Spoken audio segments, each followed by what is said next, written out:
Students and viewer welcome again to my YouTube channel Cloud of Knowledge. Students, आज की video बहुत ही important होने वाली है क्योंकि आज की वीडियो में मैं आपको कलर ट्री चार्ट के ज़रिए प्रेजेंट इंडेफिनिट टेंस के हवाले से वो तमाम लेक्चर दूंगा जिनमें आपको कभी प्रॉब्लम फील हो सकती है। तो आपको इस वीडियो के कंप्लीट होने के बाद इंशाल्लाह ताला इंग्लिश ग्रामर में, इंग्लिश स्पीकिंग में और प्रेजेंट इंडेफिनिट टेंस में कोई भी प्रॉब्लम फील नहीं होगी। तो सबसे पहले मैं आपको अपने फ़्लो चार्ट की तरफ लेके चलता हूँ। तो ये आप देख सकते हैं, ये एक कलर ट्री चार्ट है। तो इसमें आप गौर करें तो इसमें मैं आपको बताना चाहूँगा कि ये जो सामने आपको डायग्राम नज़र आ रही है, इसमें एक दरख्त की शेप है। तो ये दरख्त में यहाँ पर ये सामने मैंने डिज़ाइन भी किया हुआ है कि टेंसिस लिखा हुआ है। आप यूँ समझ लें कि एक दरख्त है जिसका नाम टेंसिस है और उस दरख्त की आगे मज़ीद 3 ब्रांचेज़ हैं। ये आप देख रहे हैं सामने, ये 3 ब्रांचेज़ हैं। एक का नाम प्रेजेंट, दूसरी का नाम फ्यूचर और तीसरे का नाम पास्ट। यानी कि ये मैं दोबारा बता रहा हूँ कि ये आपके सामने एक दरख्त है, एक ट्री की डायग्राम है और उस ट्री का नाम हमने रख दिया फर्जी तौर पे कि टेंसिस उस दरख्त का नाम है। और उस दरख्त के आगे मज़ीद 3 ब्रांचेज़ हैं, एक का नाम प्रेजेंट और दूसरी का फ्यूचर और तीसरे का पास्ट। और स्टूडेंट्स, आप क्लियरली देख रहे हैं और आपने ये बात बखूबी ज़हन नशीन करनी है कि आपको ये डायग्राम 12 के 12 टेंसेस में काम देगी और आपने बार बार इस पे फोकस करना है ताकि आपका कोई भी कॉन्सेप्ट मिस ना हो सके। और इसमें जो मेन इम्पॉर्टेंट और नोट करने वाली चीज़ है वो ये है कि हर टेंस में, यानी कि प्रेजेंट और इसकी ये जो 4 ब्रांचेस हैं, वैसे आप देख सकते हैं कि जो प्रेजेंट है, प्रेजेंट के आगे मज़ीद 4 ब्रांचेस ये सामने नज़र आ रही हैं। Present indefinite tense, present continuous tense, present perfect tense और प्रेजेंट परफेक्ट कंटिन्यूस टेंस। इसके अलावा फ्यूचर का भी आप अगर आपको प्रेजेंट की सारी ब्रांचेस तैयार हो गई हैं तो आप देख सकते हैं कि जो फ्यूचर है इसी तरह सेम, अगर प्रेजेंट की तैयार हो गई हैं तो फ्यूचर की भी इसी तरह। फ्यूचर तो है, इसके साथ indefinite, continuous, perfect, perfect continuous, यानी future indefinite, future continuous, future perfect और future perfect continuous. As it is आप देख सकते हैं कि पास्ट के साथ past indefinite, past continuous, past perfect और पास्ट परफेक्ट कंटिन्यूस। ये थी ब्रांचेस, यानी कि एक दरख्त था जिसकी मेन 3 ब्रांचेस प्रेजेंट, फ्यूचर और पास्ट थी या प्रेजेंट, पास्ट, फ्यूचर भी कह सकते हैं। तो उसके आगे मज़ीद ब्रांचेस भी थी जो कि अगर आप एक ही ब्रांच को याद कर लें तो बाकी सारी ब्रांचेस खुद ब खुद ऑटोमेटिकली आप तैयार कर सकते हैं। इसके अलावा स्टूडेंट, जो फोकस करने वाली बात है वो ये भी है कि आप देख लें इस कलर ट्री चार्ट में कि जो प्रेजेंट है उसमें प्रेजेंट का जो पूरा टेंस होगा उसमें मैंने यूज़ करना है हमेशा ब्लू कलर। जैसा कि इस डायग्राम में भी आप देख रहे हैं कि प्रेजेंट जो है मैंने ब्लू कलर में डिज़ाइन किया हुआ है।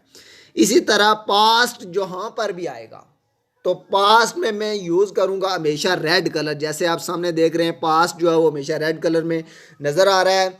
इसी तरह जो फ्यूचर टेंस है, फ्यूचर टेंस में भी मैंने यूज़ करना है हमेशा ग्रीन कलर यूज़ करूँगा। तो आपने इस कलर को ज़रूर आइडेंटिफाई रखना है ताकि आपको ये टेंसेस की पहचान कभी भूलने ना पाए। तो उम्मीद है कि ये चार्ट आपको समझ आ गया होगा। तो अभी हम चलते हैं जो आज का हमारा जो पहला टेंस है, यानी कि प्रेजेंट इंडेफिनाइट टेंस। तो इस पे चलते हैं। तो इसका मैं फ्लो चार्ट आपको बताता हूँ। तो इससे पहले स्टूडेंट, आप एक और चीज़ भी मैं आपको फ्लो चार्ट में दिखा देता हूँ कि ये एक फ्लो चार्ट है मेरे पास।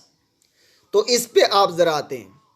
स्टूडेंट, याद रखें कि दुनिया का कोई भी सेंटेंस जो होता है इंग्लिश में, या सपोज कोई बंदा, कोई आदमी आपसे पूछता है कि उर्दू में पूछता है भाई कि वो लाहौर जाता है, वो लाहौर जा रहा है, इसको आप ट्रांसलेट करें इंग्लिश में। तो अमूमन क्या प्रॉब्लम होती है आपको? सबसे बड़ी प्रॉब्लम आपको ये होती है कि आपको उसकी जुमले की तरतीब की समझ नहीं आती, क्योंकि उर्दू में जो फ़ाइल और मफ़ूल होते हैं उनकी तरतीब और होती है और इंग्लिश में कुछ और तरतीब होती है। तो इसलिए सबसे पहले मैं आपको इस बात पे फोकस कराऊंगा कि जुमले की तरतीब के लिए मैंने ये टेबल डिज़ाइन किया हुआ है कि आपको पता होना चाहिए कि कोई भी बंदा जो उर्दू में जुमला पूछता है तो फ़ौरन आपके जहन में ये फार्मूला आपके लिए मैंने डिज़ाइन कर दिया है। अब दुनिया का कोई भी जुमला हो उसको इंग्लिश ट्रांसलेट करने में इंशाल्लाह आपको मसला नहीं होगा, क्योंकि आप कोई भी जुमला हो उसके लिए अगर सिंपल सेंटेंस है तो उसकी ये तरतीब होगी, अगर नेगेटिव है तो उसकी ये तरतीब है, और इंटरोगेटिव है तो उसकी ये तरतीब है। तो सबसे पहले मैं आपको बताना चाहूँगा कि हमेशा उर्दू से इंग्लिश में ट्रांसलेट करते हुए आपने सबसे पहले सब्जेक्ट लिखना होता है। सबसे पहले सब्जेक्ट ढूंढें, आपके सब्जेक्ट क्या है किसी भी जुमले में। उसके बाद आपने सब्जेक्ट यानी कि फ़ाइल, उसके बाद हेल्पिंग वर्ब, अमदादी फ़ेल, वर्ब फ़ेल और ऑब्जेक्ट मफूल। तो इसका मैं पहले आपको क्लियर करा दूं कि जो सब्जेक्ट है, हेल्पिंग वर्ब, वर्ब, ये सारी चीज़ें क्या होती हैं। तो इसकी मैं एक एग्जांपल में यहाँ पे आपके सामने शेयर कर देता हूँ। तो यहाँ पर मसलन मैं एक एग्जांपल बताता हूँ आपको। एक एग्जांपल ये है जी कि वो लाहौर जा रहा है, वो लाहौर जा रहा है। इसमें वो आप ये तस्वर कर लें कि वो जो है वो यहाँ पर फ़ाइल है। कोई भी बंदा जो काम करता है, फ़ाइल का मतलब होता है काम करने वाला, फ़ाइल का मतलब काम करने वाला। तो यहाँ पर फ़ाइल क्या है जी, वो। उसके बाद होता है जी हेल्पिंग वर्ब, यानी कि he is going to Lahore है, तो हेल्पिंग वर्ब जो है यहाँ पर इज़ इस्तेमाल हुआ है, इज़ इस्तेमाल हो। ये मैं एक जस्ट एग्जांपल पहले आपको दे रहा हूँ। उसके बाद है जी हेल्पिंग वर्ब, ये हो गया। लेकिन जो हमारा पहला टेंस है इसमें हेल्पिंग वर्ब कुछ और होगा, ये मैंने जस्ट एग्जांपल के लिए आपको बता रहा हूँ। उसके बाद है वर्ब। वर्ब का मतलब होता है काम करना, मतलब वो लाहौर जा रहा है, जाना एक काम है, वर्क है, वर्ब है। तो लिहाजा वर्ब और वर्क का मेरा एक डिटेल से टॉपिक मौजूद है मेरी इसी प्रीवियस लेक्चर्स में, आप उसको ब्रीफली देख सकते हैं। तो वर्ब का मतलब यही होता है काम करना। तो गो या गोइंग, ये क्या हो गया जी, वर्ब हो गया। इसके अलावा हो गया जी ऑब्जेक्ट। ऑब्जेक्ट कहते हैं मफूल को, यानी जिस चीज़ पे काम हो रहा है। भाई किधर जा रहा है बंदा, लाहौर जा रहा है, he is going to Lahore. Lahore यहाँ पर है ऑब्जेक्ट। मैं दोबारा बता रहा हूँ इसको कि वो सब्जेक्ट है यानी फ़ाइल है काम करने वाला। उसके बाद इज़ जो है वो यहाँ पर इस्तेमाल हुआ है, इज़ हेल्पिंग वर्ब है, इमदादी फेल। वर्ब जो है वो गो, जाना, अगर वेंट भी आ सकता है यहाँ पर, गोइंग भी आ सकता है, कुछ भी आ सकता है, जाने के वाले से वो है जी वर्ब। और उसके बाद ऑब्जेक्ट, यानी बंदा किधर जा रहा है, लाहौर जा रहा है। तो ये सारा मफूल यहाँ पर क्या आ गया, ऑब्जेक्ट आ गया। अब हम चलते हैं प्रेजेंट इंडेफिनिट की तरफ। तो यहाँ पर इसको स्टार्ट करते हैं। तो याद रखें स्टूडेंट कि प्रेजेंट इंडेफिनिट टेंस हो या कोई भी टेंस हो, तो उसमें इम्पॉर्टेंट चीज़ जो याद रखने वाली होती है वो होती है उसकी पहचान। यानी अगर आप पहचान आपको पता चल गई है और अमदादी फेल का आपको पता चल गया है तो यूँ समझ लें कि टेंस आपकी मुट्ठी में आ चुका है। तो याद रखें प्रेजेंट इंडेफिनिट में जो उर्दू फ़िक्रा होता है, उर्दू फ़िक्रे के आखिर पर हमेशा ता है या ती है आता है।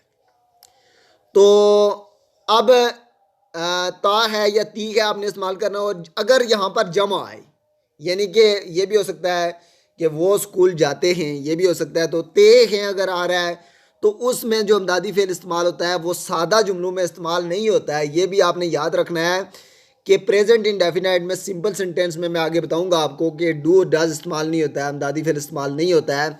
अलबत्ता इसकी ज़रूरत हमें उस वक्त महसूस होती है जब हम नेगेटिव और इंटरोगेटिव बनाते हैं।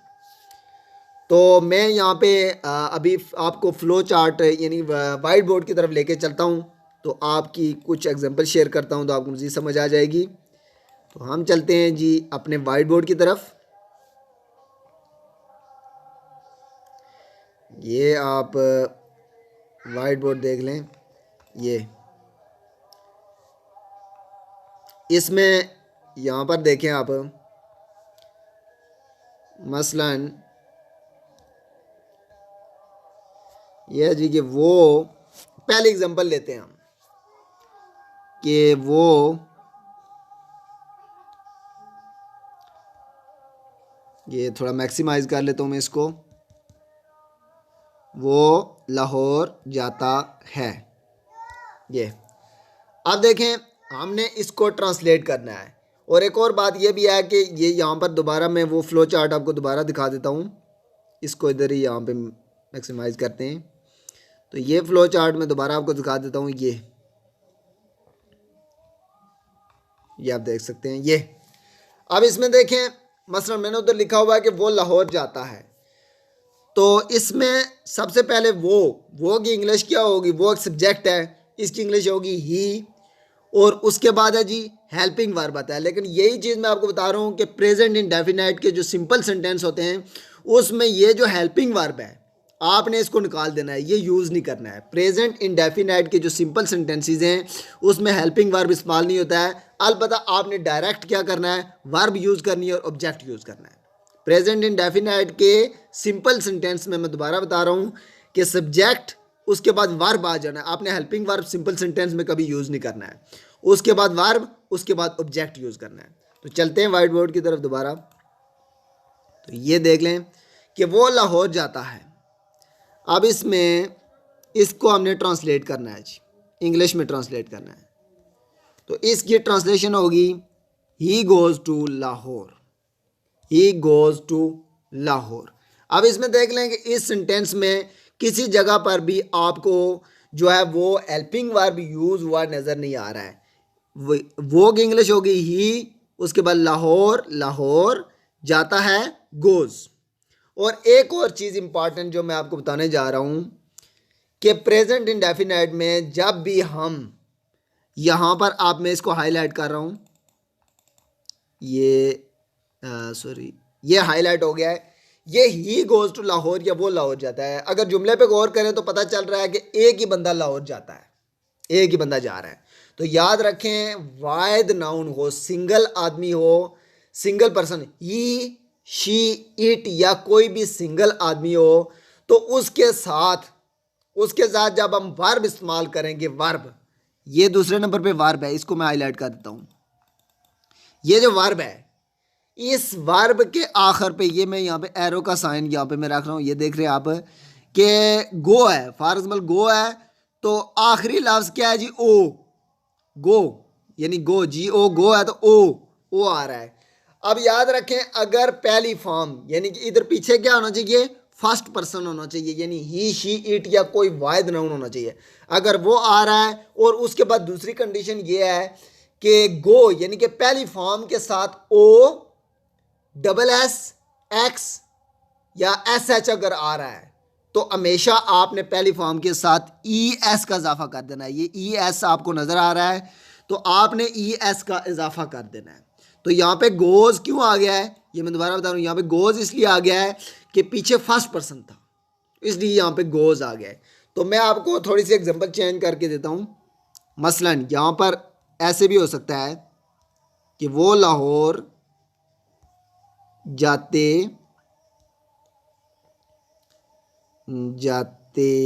हैं, ये वो लाहौर जाते हैं। अब इसमें देखें चेंजिंग क्या आ जाएगी। इसमें यहाँ पर जब इंग्लिश में ट्रांसलेट करेंगे इसको तो यहाँ पर आ जाएगा दे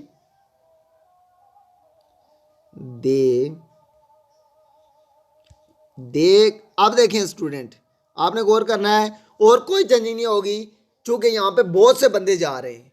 वो लाहौर जाते हैं, सॉरी इसको भी चेंज कर देता हूँ मैं, ये आप देख सकते हैं, एक मिनट, वो लाहौर जाते हैं। अब देख लें, वो लाहौर जाते हैं यानी बहुत सारे बंदे लाहौर जाते हैं। तो इसमें देखें, इस सेंटेंस को वो की इंग्लिश दे हो गई है, लेकिन यहाँ पर ई एस को मैं काट दूंगा। आप देख लें, मैंने आपको बताया था कि वाहिद नाउन के साथ ई एस आता है, लेकिन अगर जमा आ रहा है, चूंकि बहुत सारे बंदे लाहौर जाते हैं तो लिहाजा जमा आ रहा है, तो हमने क्या करना है? ई एस को काट देना है। तो सिंपल इंग्लिश क्या होगी? दे गो टू लाहौर। ये थी सिंपल सेंटेंस के वाले से इंफॉर्मेशन। अब मैं आपको उसी चार्ट की दूसरी काइंड की तरफ लेके चलता हूँ कि ये थे सिंपल सेंटेंस के बारे में मैंने आपको बताया। उसके बाद होता है नेगेटिव सेंटेंस। तो याद रखें स्टूडेंट, नेगेटिव सेंटेंस में जो फ़िक्रे की तरतीब बनती है उसमें सबसे पहले क्या होगा, सब्जेक्ट होगा। उसके बाद आप देखें ये सिंपल में भी सब्जेक्ट था, इसमें भी सब्जेक्ट है।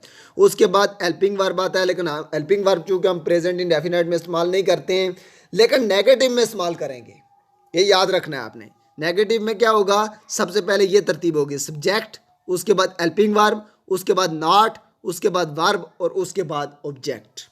तो चलते हैं वाइट बोर्ड की तरफ, एग्जाम्पल देख लें आप कि क्या होगी। मसलन यहाँ पर होगा, चलें इसको मैं काट देता हूँ, ये आप देख लें। इसकी एग्जांपल ये है कि वो लाहौर नहीं जाता है। ये ऐसे भी हो सकता है कि वो लाहौर नहीं जाता है। अब इसकी ट्रांसलेशन क्या होगी, इसकी ट्रांसलेशन ये होगी कि he does not go to Lahore. ये देख लें। अब देखें, जैसे स्टूडेंट मैंने आपको बताया भी था कि जो मैंने कल ट्री चार्ट बताया था उसमें मैंने आपको ये जो वर्ड था, ये वर्ड अमदादी फेल जो है यानी हेल्पिंग वर्ब है, इसका मैंने कलर जो प्रेजेंट टेंस में जो हमारा कलर चल रहा है वो आपको बताया है कि वो ब्लू कलर चल रहा है। तो लिहाजा ये मैं ब्लू कलर इसको ब्लू कर देता हूँ। तो ये देखें आप, ये he does not go to Lahore, वो लाहौर नहीं जाता है। तो यहाँ पर आ गया है कि he does not go to Lahore. और ये वो जो फार्मूला मैंने आपको बताया हुआ कि हेल्पिंग वर्ब के बाद नॉट का इजाफा कर दें तो हमेशा सेंटेंस नेगेटिव बन जाता है। तो हमारे पास प्रेजेंट इंडेफिनाइट में जो हेल्पिंग वर्ब इस्तेमाल होता है वो डज था, और डज क्यों आ रहा है, डू क्यों नहीं आ रहा है, क्योंकि पीछे वाहिद नाउन है और वाहिद के साथ एस या ई एस का इजाफा होता है। तो वो लाहौर नहीं जाता है, he does not go to Lahore. चलते हैं हम नेक्स्ट सेंटेंसेस की टाइप्स पे, तो वो भी आप देख लें कि नेक्स्ट जो टाइप है हमारे पास वो है जी इंट्रोगेटिव सेंटेंसेस। यानी कि कभी कभार ऐसा भी हो सकता है कि आपसे जो तलका बंदा पूछने वाला को क्वेश्चन कर सकता है कि नेगेटिव इंटरोगेटिव में कोई क्वेश्चन कर सकता है, मसलन क्या वो लाहौर जाता है, इसकी ट्रांसलेशन करें तो इसकी क्या तरतीब बनेगी। इसमें क्या होगा, और कोई बड़ी चेंजिंग नहीं होगी। सबसे पहले स्टूडेंट आपने क्या करना है कि हेल्पिंग वर्ब को फिक्र के शुरू में ले आना है, उसके बाद आपने सब्जेक्ट लिख देना है, उसके बाद वर्ब लिख देना है और उसके बाद ऑब्जेक्ट कर देना है। एग्जाम्पल मुलाजा कर लें, फिर आपको मज़ीद क्लियर हो जाएगा। तो मैं लिखता हूँ यहाँ पे कि क्या वो लाहौर जाता है। क्या वो, इसमें साइन ऑफ इंट्रोगेशन ज़रूर आएगा, ये आपने याद रखना है। तो क्या आएगा, अब इसकी ट्रांसलेशन क्या होगी, क्या वो लाहौर जाता है। इसकी ट्रांसलेशन में हम लिखेंगे, जैसे मैंने बताया, सबसे पहले हेल्पिंग वर्ब को फिक्र के शुरू में ले आते, डज। तो यहाँ पे मैं बता दूँ, does he go to Lahore. यहाँ पे साइन ऑफ इंटरोगेशन ज़रूर आएगा, ये याद रखना आपने। अब देखिए मैं इसको वही, चूँकि कलर में मैंने आपको बताया हुआ कि ब्लू कलर इस्तेमाल होगा, हेल्पिंग वर्ब में हमेशा ब्लू कलर इस्तेमाल होता है प्रेजेंट टेंस में। तो लिहाजा ये आप चेक कर लें, ये कलर हो गया। आप ये does he go to Lahore, क्या वो लाहौर जाता है। तो डज अमदादी फेल, हेल्पिंग वर्ब फिक्र के शुरू में आ गया। ये देख लें, हेल्पिंग वर्ब फिक्र के शुरू में आ गया है और बाकी वही है, ही गो टू लाहौर। और ही के साथ गो क्यों आ रहा है, क्योंकि ये जो ई एस था ये डज के साथ आ गया। तो इस तरह ये जो है ना, कोई भी जुमला है उसके आप इजीली इंग्लिश ट्रांसलेशन कर सकते हैं और कोई भी जो है ना इसमें दिक्कत आपको फील नहीं होगी। उम्मीद है स्टूडेंट्स आपको प्रेजेंट इंडेफिनाइट का कंसेप्ट क्लियर हो गया होगा। तो मिलते हैं नेक्स्ट वीडियो में, यानी प्रेजेंट कंटिन्यूस टेंस में। अगर आपको वीडियो पसंद आई है तो लाइक शेयर एंड सब्सक्राइब ज़रूर कीजिएगा। ओके, अल्लाह हाफिज़।